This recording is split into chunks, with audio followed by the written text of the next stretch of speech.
눈이 조용히 내리던 그날 밤, 서울 근교 양주시에 버려진 공장 구석에서 희미한 울음소리가 들려왔다. 그것은 사람의 귀에는 들리지 않을 만큼 약했지만 세상에 버림받은 것들에 대한 감각이 예민한 정민호에게는 분명했다. 그는 동물구조단체 두 번째 기회의 자원봉사자로 늦은 밤 순찰 중이었다. 들었어요? 민우가 동료 강지연에게 물었다. 지연은 고개를 저었다. 얼굴에 스며든 차가운 공기에 눈을 찡그리며 손전등을 들었다. 보여? 울음소리. 저쪽에서 들려요. 민우는 발걸음을 옮겼다. 쌓인 눈이 그의 발밑에서 삐걱거렸다. 버려진 공장의 철문은 반쯤 열려 있었고 녹슨 경첩이 바람에 흔들리며 불길한 소리를 냈다. 지연은 그를 따라갔지만 표정에는 의심이 가득했다. 민우 씨, 오늘 너무 늦었어요. 이 주변은 이미 3번이나 확인했잖아요. 하지만 민우는 멈추지 않았다. 10년간 버려진 동물들을 구조해온 그의 직감은 빗나간 적이 없었다. 무언가가 그를 부르고 있었다. 아픔이 깃든 목소리, 인간의 잔혹함 속에서도 꺼지지 않는 생명의 불빛. 철문을 지나 안으로 들어서자 냄새가 코를 찔렀다. 곰팡이와 녹슨 금속, 그리고 피. 민우의 심장이 빨라졌다. 손전등 불빛이 바닥을 훑었다. 먼지와 깨진 유리 조각, 그리고 구석에는 희미한 발자국들이 눈에 띄었다. 저기요. 지연이 손가락으로 가리켰다. 어두운 구석, 깨진 상자들 사이에 움직임이 있었다. 민우가 조심스럽게 다가갔다. 손전등 불빛이 상자 안을 비추자 한 쌍의 눈이 반짝였다. 갈색 털의 중형견이 상자 안에 웅크리고 있었다. 몸은 말랐고 옆구리에는 깊은 상처가 있었다. 그리고 그 옆에는 4마리의 작은 강아지들. 갓 태어난 듯한 새끼들은 어미의 모습에 가려 처음에는 보이지 않았다. 어미개는 힘없이 으르렁거렸지만 그것은 위협이라기보다는 마지막 저항의 표시처럼 보였다. 눈에는 두려움과 간절함이 담겨 있었다. 괜찮아. 이제 안전해. 민우가 부드럽게 속삭였다. 그의 손이 조심스럽게 다가갔지만 개는 다시 으르렁거렸다. 상처가 심해요. 지연이 걱정스럽게 말했다. 빨리 데려가지 않으면. 민우는 고개를 끄덕였다. 그는 천천히 재킷을 벗어 바닥에 깔고 응급처치 가방에서 치료용품을 꺼냈다. 지연 씨, 차에 있는 운반상자 좀 가져와 주세요. 그리고 수의사 이소연 선생님께 전화해서 긴급 상황이라고 알려주세요. 지연이 뛰어나가는 동안 민우는 조용히 어미개에게 말을 걸었다. 누가 너희를 이렇게 만들었을까? 널 버린 사람은 어떤 마음으로 살아갈까? 그의 목소리는 부드러웠지만 눈에는 분노가 서려 있었다. 강아지들은 미약하게 울었고 어미개의 눈에서는 힘이 빠져나가고 있었다. 밖에서는 눈이 계속 내렸다. 버려진 공장 안에서는 한 남자가 5마리의 생명을 구하기 위해 시간과 싸우고 있었다. 그것은 겨울밤의 시작이었고 운명의 수레바퀴가 돌기 시작한 순간이었다. 이소연 수의사의 클리닉은 한밤중에 불이 켜졌다. 응급실 문이 열리자 소연은 이미 수술복을 입고 기다리고 있었다. 11시간 연속 근무 후였지만 그녀의 눈빛은 또렷했다. 얼마나 심각해요? 소연이 물었다. 민우가 어미개를 조심스럽게 진찰대에 올려놓으며 대답했다. 측면에 심한 자상이 있어요. 출혈이 많았고 체온이 낮아요. 새끼들은 며칠 안 된 것 같은데 어미가 젖을 못 줘서 많이 약해진 상태예요. 소연은 즉시 검사를 시작했다. 청진기로 심장 소리를 듣고 상처를 살펴보았다. 그녀의 표정이 어두워졌다. 칼에 찔린 자국이에요. 의도적인 학대 흔적이 분명해요. 소연의 목소리에 분노가 스며들었다. 기도가 반쯤 막혀 있고 내부 출혈도 의심돼요. 수술이 필요해요. 당장. 지연이 강아지들을 안고 들어왔다. 작은 생명들은 어미의 냄새를 맡고 더 큰 소리로 울기 시작했다. 강아지들은 보육기에 넣어요. 수유도 필요해요. 소연이 간호사를 부르며 지시했다. 민우 씨, 이 아이들에게 무슨 일이 있었는지 알아요? 민우는 고개를 저었다. 버려진 공장에서 발견했어요. 주변에 사람 흔적은 없었지만 이런 상처는 사고가 아니에요. 소연이 단호하게 말했다. 누군가가 의도적으로 상처를 입혔어요. 그리고 그 상태로 새끼들과 함께 버린 거죠. 수술실 문이 열렸다. 간호사들이 준비를 마쳤다는 신호였다. 기다려주세요. 소연이 말했다. 최선을 다할게요. 민우와 지연은 대기실에 앉았다. 시계는 자정을 가리키고 있었다. 창밖으로는 눈이 점점 더 거세게 내리고 있었다.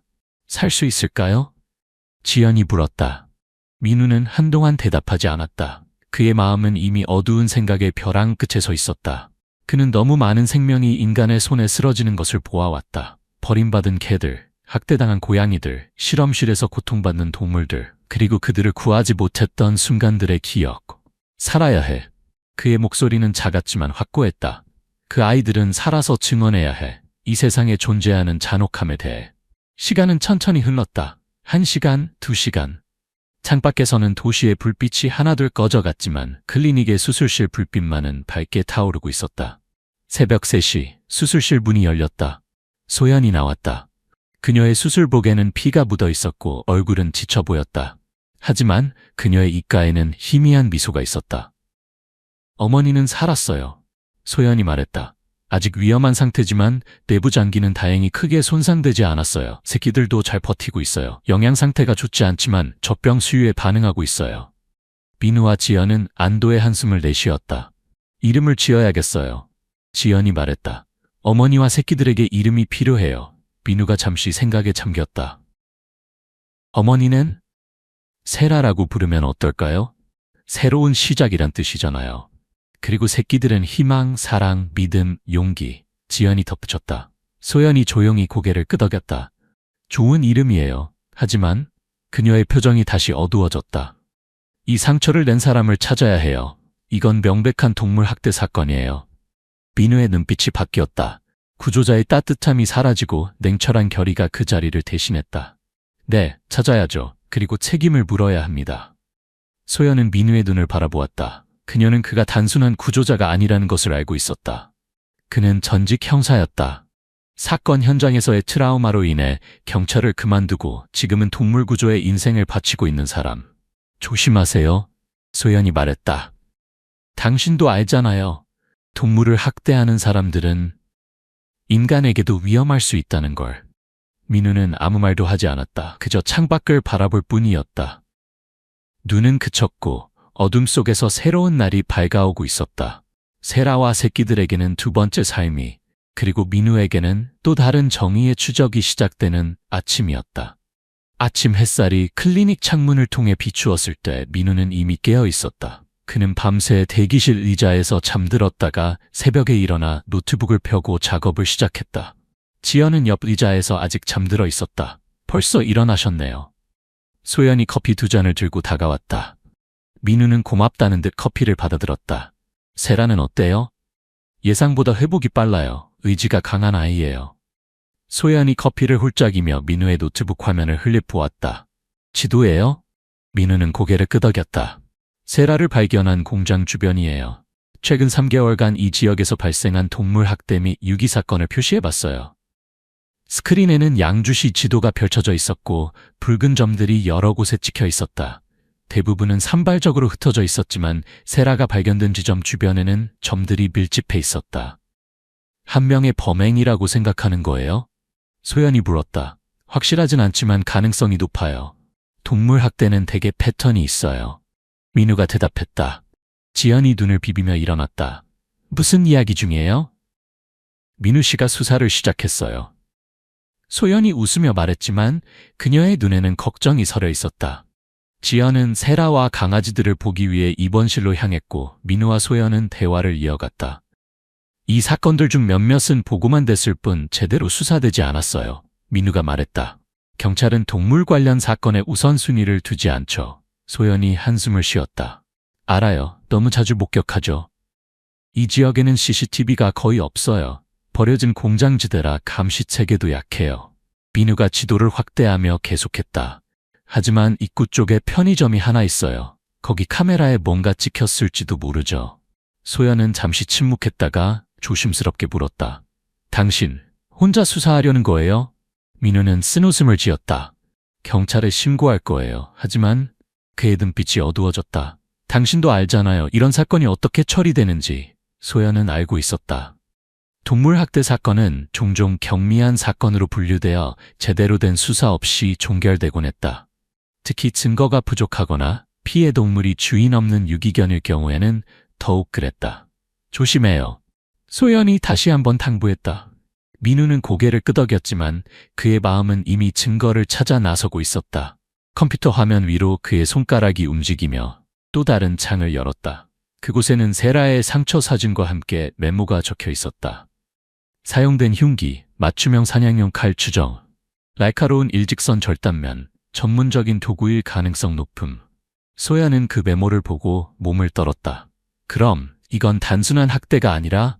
네, 민우가 단호하게 대답했다. 의도적이고 계획적인 행위예요. 이건 누군가의 취미이거나 더 심각한 문제의 시작일 수 있어요. 그때 지연이 달려왔다.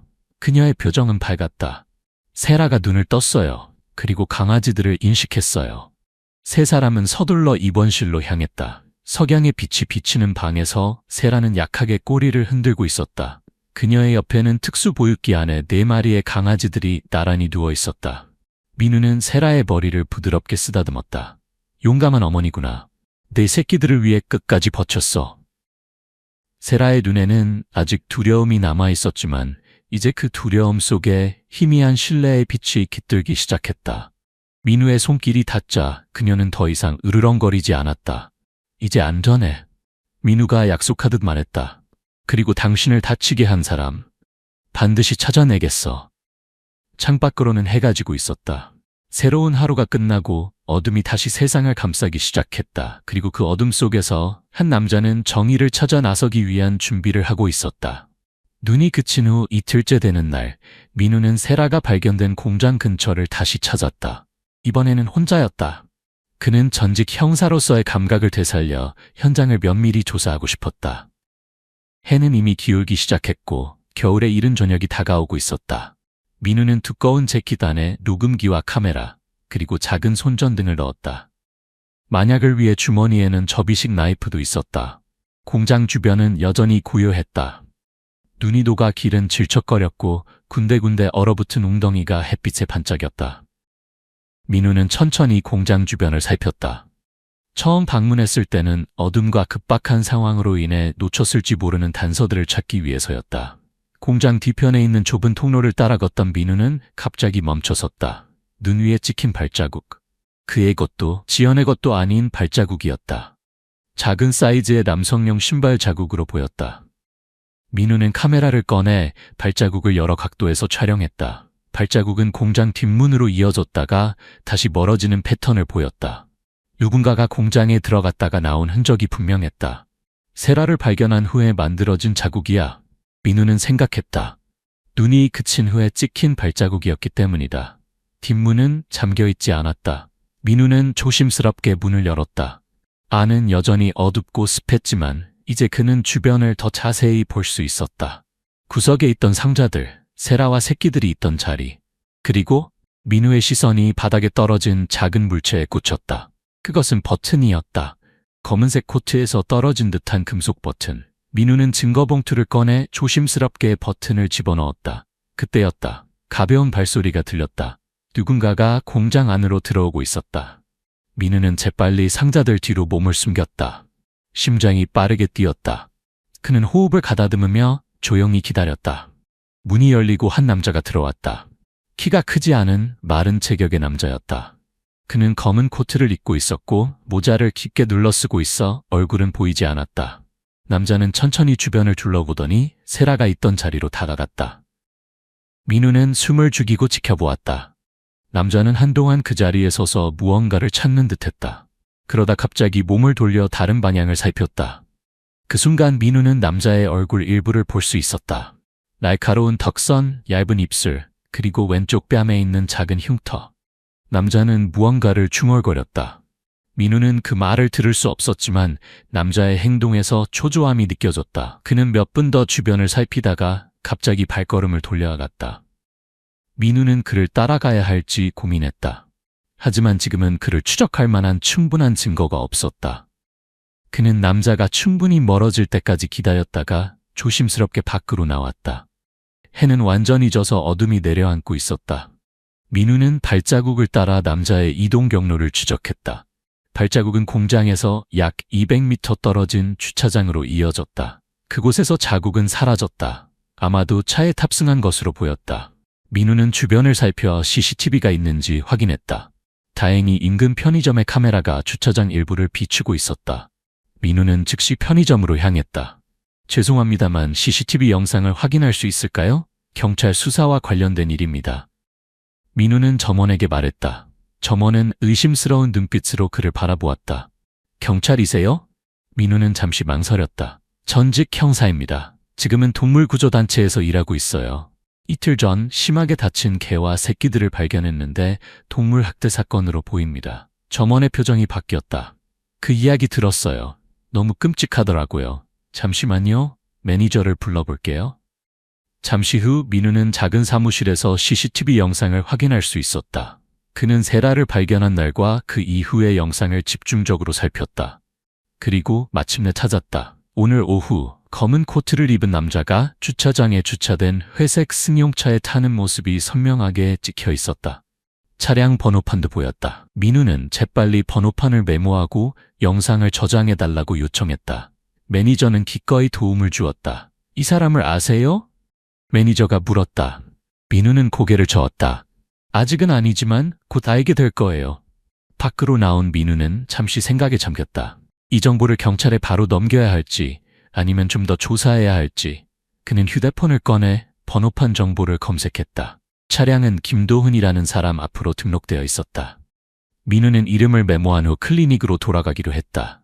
세라와 강아지들이 궁금했고 이 새로운 정보를 소연과 공유하고 싶었다. 하지만 그의 내면 깊은 곳에서는 다른 감정이 솟아오르고 있었다. 분노와 정의감, 그리고 오래전 그가 경찰 배지를 내려놓게 만든 그 사건의 기억. 김도훈이라. 소연이 민우가 가져온 정보를 살펴보며 중얼거렸다. 이름이 익숙한데 세라는 이제 조금씩 회복되고 있었다. 상처는 아직 완전히 아물지 않았지만 그녀는 이제 음식을 먹을 수 있었고 강아지들도 먹이는 시간이면 약한 울음소리로 응답했다. 민우는 노트북으로 김도훈에 대한 정보를 찾고 있었다. 37세, 양주시 내에서 소규모 전자제품 수리점을 운영해요. 범죄 기록은 없네요. 적어도 표면적으로는. 지연이 들어왔다. 그녀는 이제 막 강아지들에게 우유를 먹이고 돌아온 참이었다. 어떤 사람이 그런 짓을 할 수 있는 걸까요? 정말 이해가 안 돼요. 민우의 눈빛이 어두워졌다. 사람들은 생각보다 더 복잡해요. 겉으로는 평범해 보여도 내면에는. 그의 말이 끊겼다. 소연이 갑자기 자리에서 일어났다. 기억났어요. 김도훈 6개월 전에 이 클리닉에 왔었어요. 개를 데리고 왔는데 학대 흔적이 있었어요. 민우와 지연이 동시에 그녀를 바라보았다.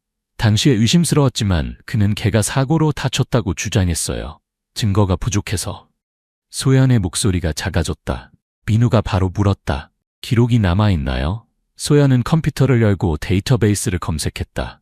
여기 있어요. 6개월 전 셰퍼드 믹스 수컷 약 3세. 복부에 타박상과 화상 흔적. 환자 이름은 렉스. 치료 후에는 어떻게 됐죠? 민우가 물었다. 치료 후 주인에게 돌려보냈어요. 법적으로는? 소연이 한숨을 쉬었다. 증거가 불충분했어요. 하지만 제 직감은 항상. 민우는 작은 카메라로 김도훈을 촬영했다. 그는 코트에 단추가 없는 부분을 특히 집중적으로 담았다. 그리고 그날 종일 민우는 김도훈의 일상을 지켜보았다.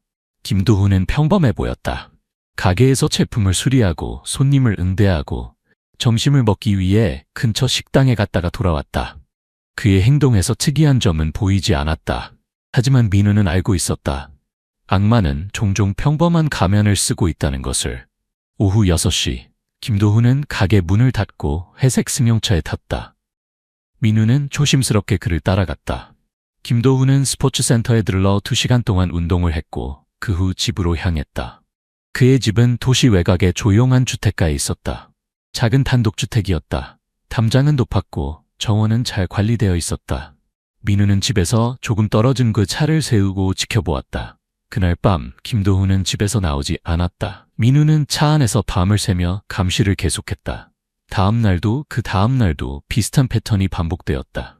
김도훈은 매일 아침 9시에 가게를 열고 저녁에는 운동을 하고 집으로 돌아갔다. 주말에는 가게에 나가지 않고 집에 머물렀다. 너무 평범해. 민우는 세 번째 날 밤 소연에게 전화해 말했다. 하지만 뭔가 이상해. 그의 집 주변에는 소리가 전혀 들리지 않아. 개 짖는 소리도, 고양이 소리도. 그가 다른 장소를 이용할 수도 있어요. 소연이 말했다. 버려진 공장처럼. 가능성이 있어요. 민우가 동의했다. 내일은 다른 접근법을 시도해 볼게요. 다음 날 민우는 평소와 달리 김도훈의 집 근처가 아닌 가게 근처에서 감시를 시작했다. 그는 일부러 눈에 띄게 행동했다. 가게 앞을 서성이고 쇼윈도를 들여다보고 심지어 잠시 가게에 들어가 물건을 구경하기도 했다. 김도훈은 처음에는 민우에게 별 관심을 보이지 않았다. 하지만 민우가 세 번째로 가게 앞을 지나갔을 때 김도훈의 시선이 그를 줍었다. 그의 눈에 의심의 빛이 어렸다. 민우는 의도적으로 김도훈이 알아차릴 수 있게 사진을 찍고 메모를 하는 모습을 보여주었다. 그는 김도훈의 행동 패턴을 바꾸고 싶었다. 압박을 주고 싶었다. 그리고 그 전략은 효과가 있었다. 오후 6시, 김도훈은 평소보다 일찍 가게 문을 닫았다. 그는 주변을 경계하며 차에 탔고 평소와 다른 방향으로 운전해 갔다. 민우는 그를 조심스럽게 따라갔다. 김도훈은 도시를 벗어나 외곽으로 향했다. 30분 후 그는 한적한 시골 도로에 접어들었다. 그곳에는 몇몇 오래된 창고와 공장 건물들이 있었다. 김도훈은 그중 하나의 창고 앞에 차를 세웠다.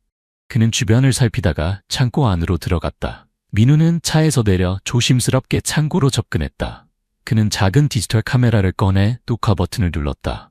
창고의 창문은 대부분 깨져 있었고 안을 들여다볼 수 있었다. 민우의 심장이 빠르게 뛰었다. 창고 안에서는 김도훈이 큰 금속 케이지 앞에 서 있었다.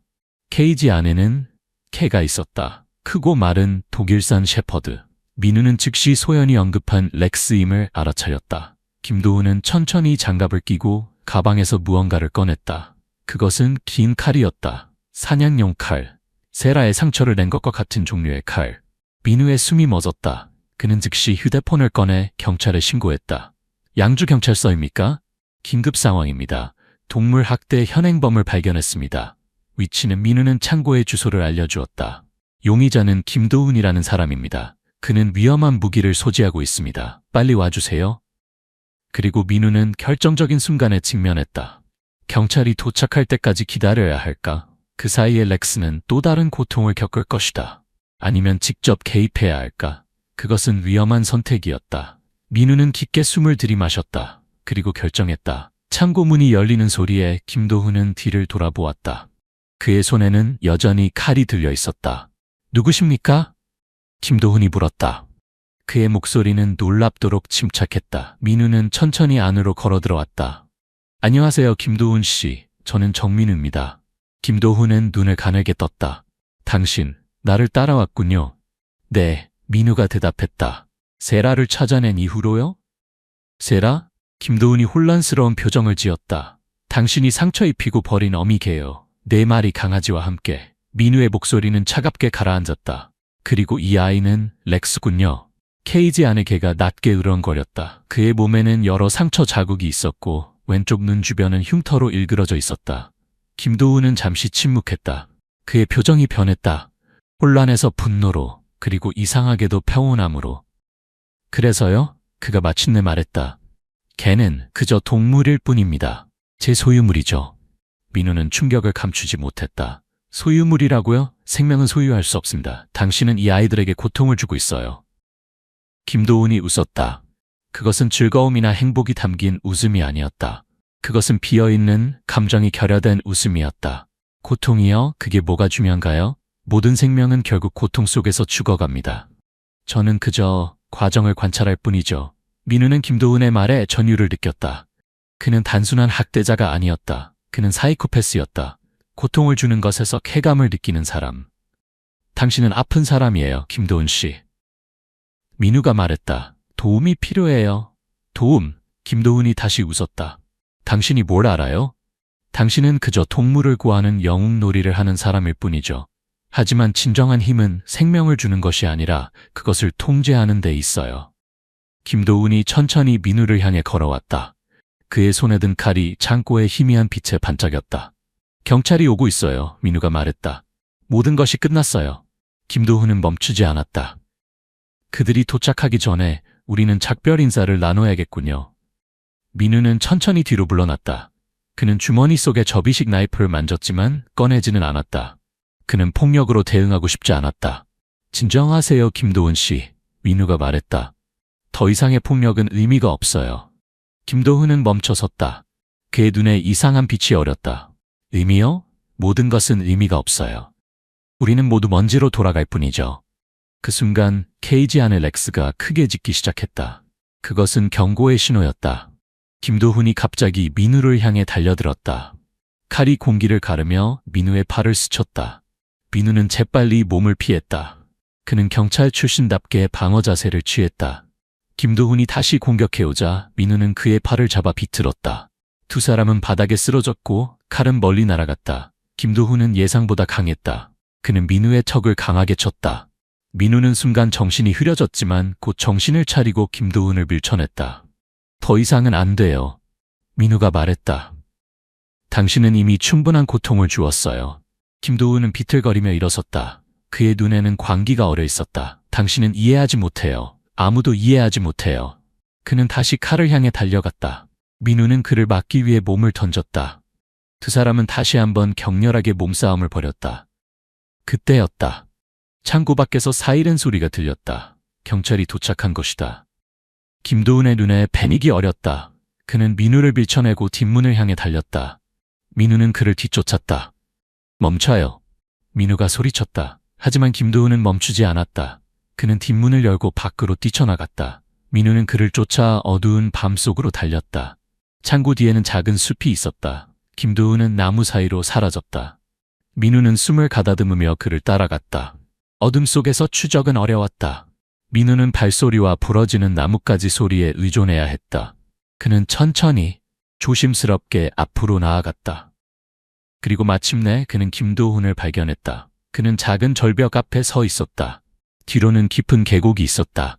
여기까지예요, 김도훈 씨. 민우가 말했다. 더 이상 도망칠 곳이 없어요. 김도훈은 뒤돌아보았다. 그의 얼굴에는 이상한 미소가 어려 있었다. 정말 그럴까요? 민우는 천천히 그에게 다가갔다. 모든 것을 끝내세요. 자수하면 법원에서 가벼운 처분을 받을 수 있을 거예요. 김도훈이 웃었다. 가벼운 처분? 개 몇 마리 때문에? 이 세상은 정말 이상해졌군요. 개만이 아니에요. 민우가 말했다. 당신은 위험한 사람이에요. 도움이 필요해요. 김도훈은 잠시 침묵했다. 그의 눈에는 슬픔이 어렸다. 아무도 날 도울 수 없어요. 나는 항상 이랬으니까. 그리고 그는 갑자기 뒤로 한 걸음 물러섰다. 그 한 걸음이 그를 절벽 끝으로 데려갔다. 안 돼. 민우가 소리쳤다. 하지만 이미 늦었다. 김도훈은 빈 공기 속으로 사라졌다. 민우는 절벽 가장자리로 달려갔지만 그를 잡기에는 너무 늦었다. 아래쪽에서 무거운 충돌음이 들렸다. 그리고 이어진 것은 깊은 침묵뿐이었다. 민우는 그 자리에 무릎을 꿇었다. 그는 김도훈을 구하고 싶었다. 아니, 그를 정의의 심판대에 세우고 싶었다. 하지만 김도훈은 자신의 방식으로 최후의 선택을 했다. 경찰 사이렌 소리가 점점 가까워졌다. 민우는 깊은 한숨을 내쉬었다. 이것이 정의였을까? 아니면 그저 또 다른 비극일 뿐일까? 그는 천천히 일어나 창고로 돌아갔다. 렉스를 구해야 했다. 적어도 그 아이는 구할 수 있었다. 일주일 후 클리닉은 활기를 되찾았다. 세라는 이제 완전히 회복되어 강아지들과 함께 햇빛이 들어오는 특별 병실에서 지내고 있었다. 4마리의 강아지들은 날마다 자라며 힘을 키워갔다. 렉스도 그곳에 있었다. 그는 처음에는 모든 사람을 경계했지만 시간이 지나면서 조금씩 신뢰를 보이기 시작했다. 특히 민우에게는 특별한 애착을 보였다. 놀라운 회복이에요. 소연이 렉스를 검사하며 말했다. 몸의 상처는 아물고 있어요. 하지만 마음의 상처는 시간이 더 필요할 거예요. 민우는 렉스의 머리를 부드럽게 쓰다듬었다. 괜찮아, 렉스. 이제 안전해. 아무도 너를 다치게 하지 않을 거야. 김도훈의 사망 소식은 지역 뉴스에 보도되었다. 경찰 조사 결과 그의 집과 창고에서 다수의 동물 학대 증거가 발견되었다. 여러 마리의 개와 고양이가 그의 손에 고통받았던 것으로 밝혀졌다. 이제 어떻게 될까요? 지연이 물었다. 세라와 강아지들 그리고 렉스는요? 민우는 미소를 지었다. 그것은 오랜만에 진심 어린 미소였다. 내가 입양할 거예요. 모두. 소연과 지연이 놀란 표정으로 그를 바라보았다. 정말요? 소연이 물었다. 5마리나요? 민우는 고개를 끄덕였다. 내 집은 충분히 커요. 그리고 그들은 이미 가족이니까요. 지연의 눈에 눈물이 고였다. 정말 멋진 결정이에요. 그날 오후 민우는 세라와 강아지들 그리고 렉스를 클리닉에서 데리고 나왔다. 그의 집은 도시 외곽에 작은 정원이 있는 곳이었다. 세라와 강아지들은 거실에 준비된 푹신한 침대에 안착했고 렉스는 조심스럽게 주변을 탐색했다. 천천히 적응하면 돼. 민우가 렉스에게 말했다. 서두를 필요 없어. 이제 여기가 너희 집이야. 그날 밤 민우는 오랜만에 평화로운 잠을 잤다. 세라와 강아지들 그리고 렉스가 그의 방 바로 옆에서 함께 자고 있다는 사실이 그에게 이상한 안정감을 주었다. 3달이 지났다. 춥고 어두웠던 겨울은 가고 따스한 봄이 찾아왔다. 세라의 상처는 완전히 아물었지만 희미한 흉터가 그녀의 몸에 남아 있었다.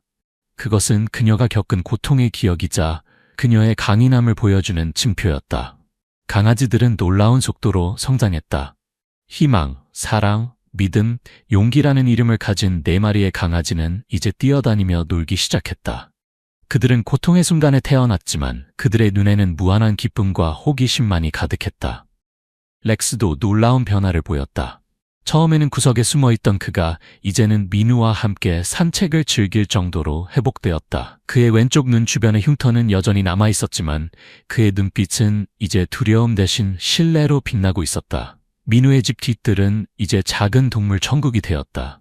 그는 특별히 그들을 위한 놀이 공간을 만들었고 매일 아침 그들과 함께 시간을 보냈다. 정말 행복해 보여요.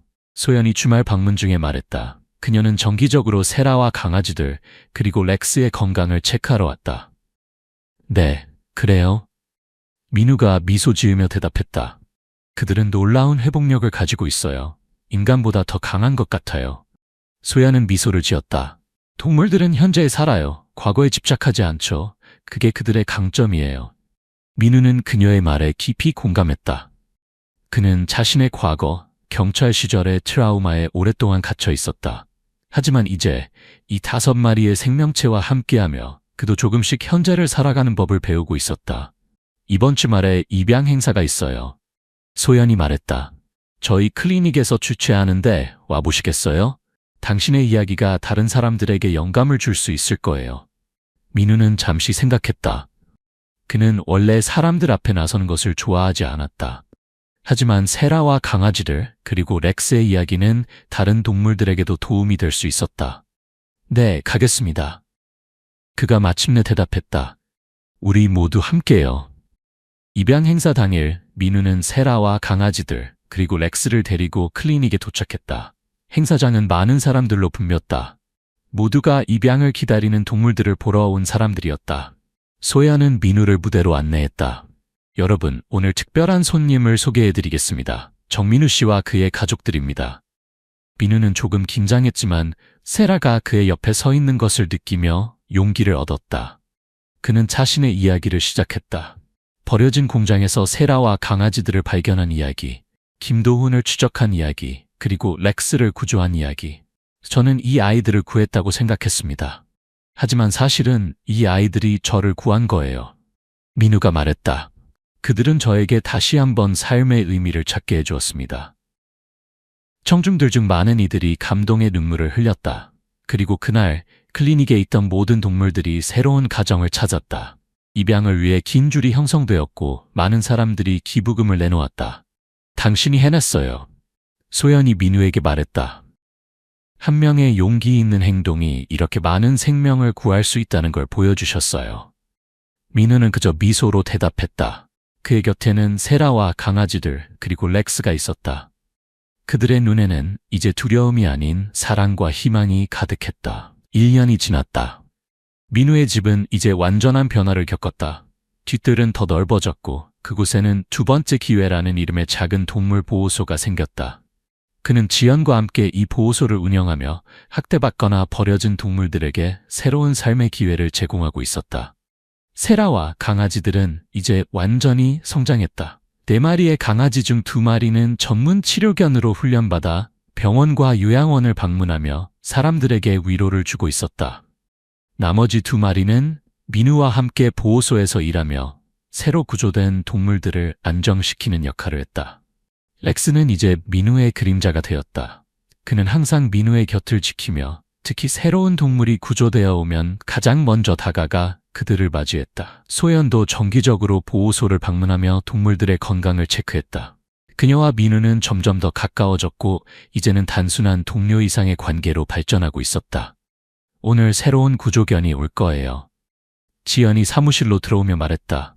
양주시 외곽의 폐농장에서 발견됐대요. 상태가 좋지 않다고 합니다. 민우는 고개를 끄덕였다. 준비하겠습니다. 그는 세라와 렉스를 불러 함께 준비를 시작했다. 이제 이것이 그들의 일상이 되었다. 구조, 치료, 회복, 그리고 새로운 가정 찾기. 끝없는 순환이었지만 그것은 의미 있는 여정이었다. 오후 구조팀이 도착했다. 그들이 데려온 것은 마른 골든 리트리버였다. 몸은 상처투성이었고 눈에는 깊은 슬픔이 담겨 있었다. 민우가 조심스럽게 다가갔다. 안녕 친구야, 이제 안전해. 걔는 처음에는 경계했지만 세라와 렉스가 다가오자 조금씩 긴장을 풀었다. 그들은 서로의 냄새를 맡고 소통하기 시작했다. 동물들만의 언어로. 이름을 지어주세요. 구조팀원이 말했다. 민우는 잠시 생각했다. 희망이라고 하면 어떨까요? 한자로 쓰면 새로운 시작이란 뜻도 있잖아요. 모두가 미소를 지었다. 그것은 완벽한 이름이었다. 그날 밤 민우는 보호소 뒤뜰에 있는 벤치에 앉아 별을 바라보았다. 세라와 렉스가 그의 양옆에 누워 있었고 강아지들은 주변에서 평화롭게 잠들어 있었다. 우리가 많은 것을 잃었지만 아직 할 일이 많아. 민우가 별을 보며 중얼거렸다. 하지만 우린 계속해서 한 생명씩 구해나갈 거야. 세라가 부드럽게 짖으며 그의 말에 동의하는 듯했다. 렉스는 그저 머리를 민우의 무릎에 기대었다. 밤하늘에는 수많은 별들이 빛나고 있었다. 그것은 마치 세상의 모든 생명이 빛나는 것 같았다. 고통받는 생명도, 행복한 생명도 모두가 밤하늘에서 함께 빛나고 있었다. 민우는 깊은 숨을 들이마셨다. 공기는 차갑고 맑았다. 그는 이제 알고 있었다. 세상에는 여전히 많은 잔혹함이 존재하지만 그것에 맞서 싸울 수 있는 사람들도 존재한다는 것을. 그리고 그 싸움 속에서 작은 승리들이 모여 결국 큰 변화를 만들어낸다는 것을. 세라가 다시 한번 짖었다. 이번에는 더 힘차게. 그것은 마치 새로운 시작을 알리는 노래 같았다. 어둠 속에서 빛을 찾는 여정의 시작을. 그리고 민우는 그 노래에 귀 기울였다. 그것은 이제 그의 삶의 노래가 되었다. 두려움을 넘어, 고통을 넘어, 그리고 희망을 향해 나아가는 노래.